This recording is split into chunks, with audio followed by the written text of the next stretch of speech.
quickly, give me your one-liner about last night.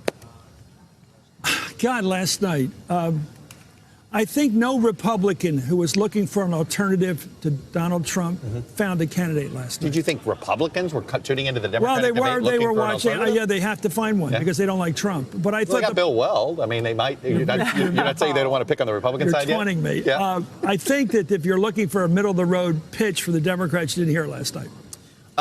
Stephanie, what was your takeaway? First takeaway. I think Elizabeth Warren did exactly what she needed to do last night, and she pulled off the night. I did.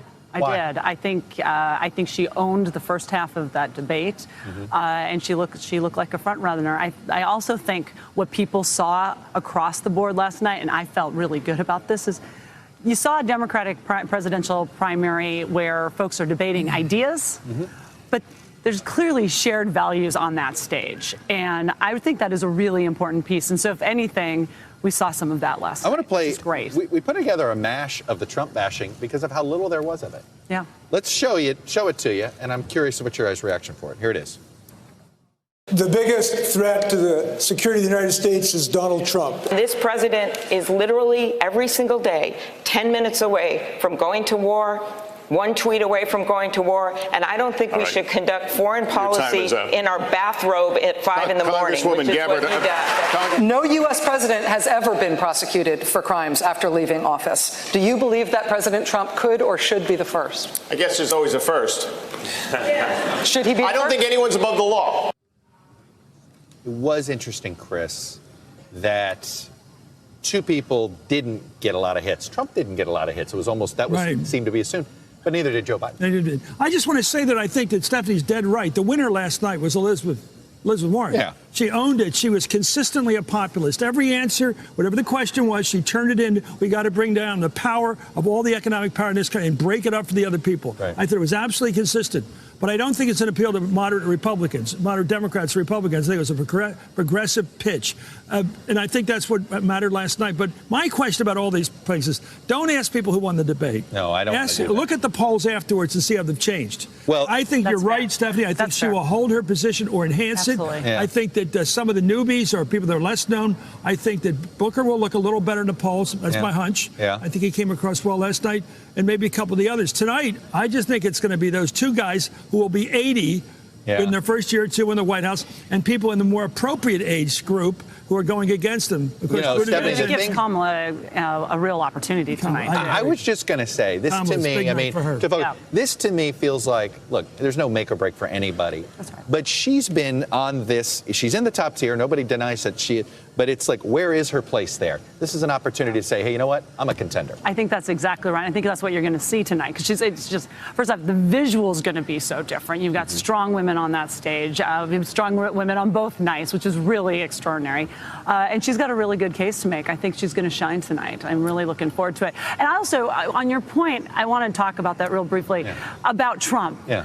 Because we thought about this a lot in 2018 when we were running across the country, all these House races that we're trying to pick up. And frankly, we got to a place like, you don't have to talk about Trump because he's everywhere. It's like he's getting talked about all the time. And what Democratic primary voters are looking for with even those moderate Republicans, they don't want to talk about Trump anymore either.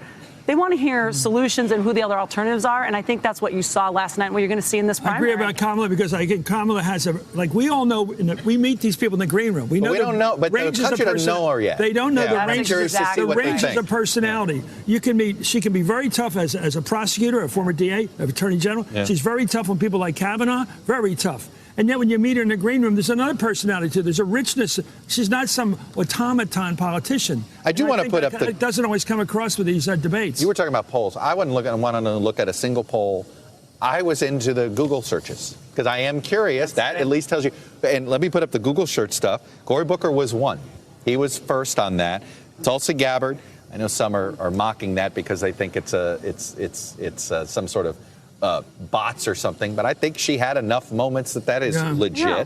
Beto O'Rourke 3, De Blasio 4, Warren and Castro. So just an interesting. I'm big on the Booker thing. I think people did like the look of him last night.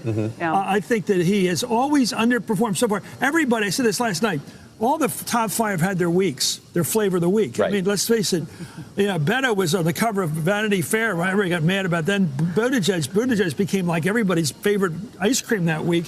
And then Warren's been very hot lately. But we're going to have a lot more of those weeks. Do you think that we're going to see a little bit of what 2012 Republicans remember that? I think we're going to have. I think that's where we are, and I think a lot of those names you just put up, like folks have never even heard them before until last night. They've at least maybe heard Warren, at least. So I think that's part of what's going on. They're like, what is this? And Chairman Perez of the Democratic National Committee has this great. He's like, there's going to be a lot of dating of candidates. Right. There's going to be a lot, fall in love 5 times. So is Joe Biden Mitt Romney in this scenario? You know what I mean? Where everybody's been 2012, for years. Romney was sitting here while the base wanted to play with so many other candidates. And is that happening here with the Democrats, where there's a certain group with Biden and then a whole bunch of other?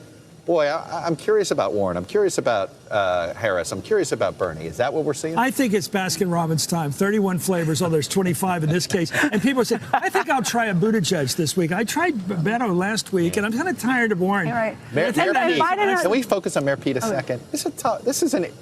He went from flavor of the month to suddenly this is a huge. You never want to say a first debate, as I said earlier. It's a huge moment for him. It is. He's coming out of some really, really tough situation. Should he be here? And he's running for president. You got to balance that out, right? You got to walk and chew gum. It's about leadership, right? You got to do both those things. But he's going to have to address it to the public tonight, and we'll see how that goes. His problem with the black community is so powerful. We're going to understand it as time goes on, but it's real. And it was the firing of the police chief. It was something in that community out there. We couldn't get to it when we were out there with him.